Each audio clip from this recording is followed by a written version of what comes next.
I still remember the sound before I remembered the sight.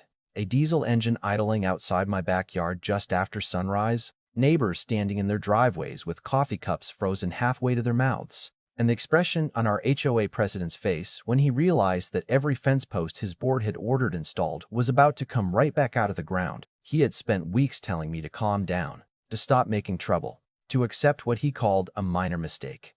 40 minutes later, a court-authorized contractor had stacked every one of those fence panels neatly beside my lawn, and all he could do was watch. Looking back now, the funny part isn't that I won.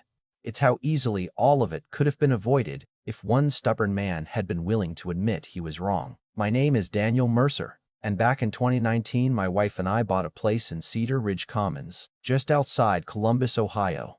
It wasn't flashy, just a comfortable home with a deep backyard where my daughter could kick a soccer ball around and where I'd slowly build raised garden beds over a couple of summers. I spent more weekends out there than I probably should have, planting tomatoes, replacing old shrubs, putting in a stone path one section at a time. It wasn't expensive landscaping. It was simply mine. And every shovel full of dirt reminded me that after years of overtime and saving every extra dollar, we'd finally found a place that felt permanent. The HOA wasn't something I thought much about during those first couple of years. They collected dues, mailed newsletters nobody read, and occasionally reminded people to bring their trash cans in before Monday night. Honestly, I barely knew who sat on the board until a retired commercial developer named Gerald Whitaker was elected president. Gerald wasn't loud. In fact, that was almost worse. He had this calm, confident way of speaking that made every opinion sound like an official ruling. Within months, he was talking about modernization projects, improving property values, creating cleaner visual lines throughout the subdivision. Some neighbors loved hearing those phrases because they sounded professional. I heard something different. I heard someone who enjoyed telling other people what their property should look like. Still, none of that involved me until one Tuesday afternoon when I pulled into my driveway after work and noticed a construction trailer parked behind my house. At first, I assumed someone was replacing a section of common fencing farther down the block, but as I walked through my side gate, I stopped cold. Brand new cedar fence panels stretched across the back of my yard. Fresh dirt surrounded the posts. My flower bed had been sliced clean through. One corner of the vegetable garden I'd spent 2 summers building had been flattened by heavy equipment. For a second, I honestly wondered if I had walked into the wrong backyard because nothing made sense. Then I saw the bright orange survey stake I'd installed the previous spring. It was sitting nearly a foot on my side of the new fence. I stared at it for a long moment, looked back at the fence, then back at the stake again. My stomach dropped. They hadn't repaired an old boundary. They had moved it. I called the number listed in the HOA directory before I even went inside. Gerald answered after 2 rings like he had been expecting calls all afternoon. I kept my voice as level as I could.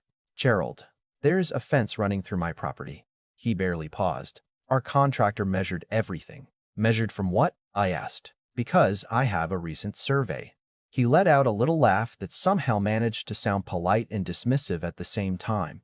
Daniel, sometimes survey flags confuse homeowners. The installation looks correct to me. I wouldn't lose sleep over 14 inches.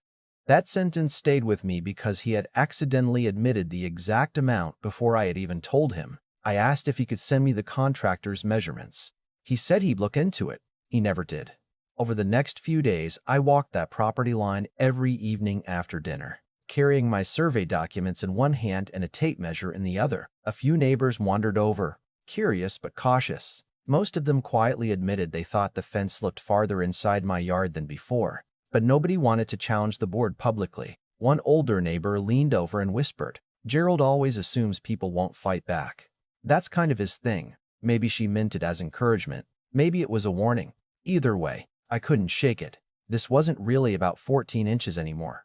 It was about someone deciding that because they held the title inside the HOA, they could redraw the edge of my property and expect me to smile while they did it. That night, I pulled the survey folder back out, spread every page across my kitchen table, and realized something that completely changed how I was going to handle this. I wasn't angry anymore. I was going to make absolutely certain that every single step I took from that point forward was one a judge could appreciate later. The next morning, I called a licensed survey company that had no connection to the neighborhood, no relationship with the HOA, and absolutely no reason to favor either side. The surveyor, a quiet guy named Eric Holloway, showed up 3 days later with more equipment than I expected, setting tripods, laser instruments, and bright orange flags all over the back corner of my lot. I stayed out of his way, answering questions only when he asked them because I didn't want anyone claiming I'd influenced the results. Gerald happened to drive by while Eric was working. He slowed his SUV just enough to roll down the passenger window. "Still chasing this?" he asked with a grin that somehow managed to sound friendly and insulting at the same time. Eric didn't even look up from his instrument. "Before I could answer, he calmly said, 'Sir, I'd appreciate it if nobody interrupted while I'm collecting measurements.'"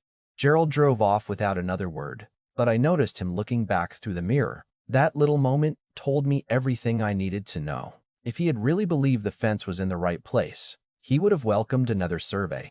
Instead, he looked irritated that someone independent had entered the picture. 2 days later, Eric handed me a report nearly 40 pages long. Every corner marker matched the county records. Every measurement lined up perfectly with the subdivision plat. And there, highlighted in black and white, was exactly what I'd already suspected.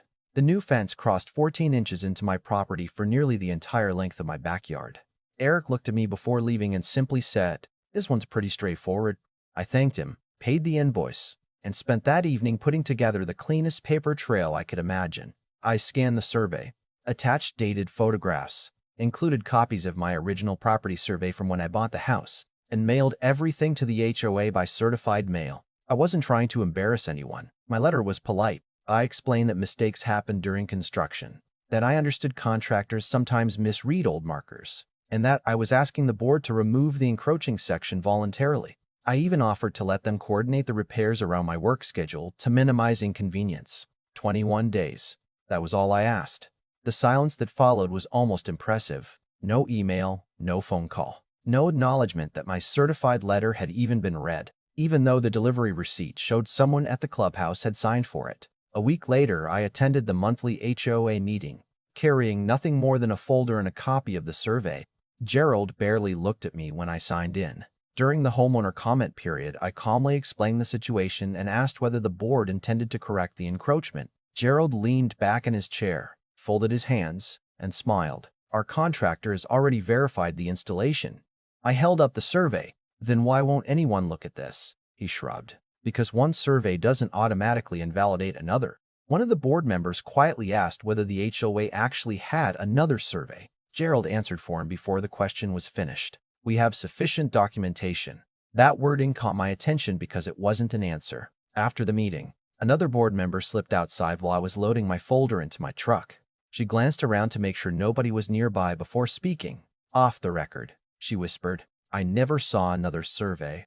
Then she got into her car and drove away before I could ask anything else. That conversation changed everything. Until then, I'd been treating this like a construction mistake. Now it started feeling like someone had doubled down because admitting the truth would have damaged their authority. Pride has a funny way of becoming very expensive. Over the next several days, I began requesting public records from the county. I wanted the permit for the fence. There wasn't one. I asked whether any revised site plan had been submitted. None had. The county employee helping me actually frowned as she searched through the database one more time. "If this is where you're saying it is," she said while pointing at the plat map, "they were supposed to pull a permit before construction." I thanked her and quietly added another document to my growing folder. At that point, I wasn't chasing revenge anymore. I was building a timeline. Every conversation, every email, every receipt, every unanswered request, every photograph with a timestamp. My wife joked that her dining room looked like a detective's office because I had maps spread across the table, sticky notes marking dates, and binders stacked beside the coffee maker. She also reminded me not to let anger make decisions. "If you're right," she said one night while helping organize paperwork, "the facts don't need your temper. Let the facts do the work." She was right, and honestly, I needed to hear that because there were moments when I wanted to rent a chainsaw and solve the problem myself. That would have been satisfying for about 10 minutes and disastrous for the next 10 years. Instead, I hired a real estate attorney named Rebecca Lawson. She spent almost an hour reading through everything before finally closing the folder. "You gave them notice. You gave them time. You documented every step. Judges appreciate people who try to avoid court." She drafted one final demand letter, this time on legal letterhead, giving the HOA another opportunity to remove the fence before litigation. Gerald actually called me 2 days after receiving it. For a brief second, I thought maybe common sense had finally shown up. It hadn't. "Daniel," he said in that same calm voice, "you're making this bigger than it needs to be." I answered, "I didn't build a fence on someone else's property." There was a long pause. "The board isn't paying to move an entire fence over 14 inches. Then a judge can decide who pays." He laughed. "You're really going to spend thousands over a foot of grass?" I looked out the kitchen window toward the cedar fence standing exactly where it never should have been. "No," I said quietly. "I'm spending it because once people with authority decide property lines are optional, they stop being property lines." He hung up without saying goodbye. Rebecca filed the lawsuit the following week. Discovery moved faster than I expected because the facts weren't complicated. The county records confirmed there had been no permit. My survey matched the original subdivision plat.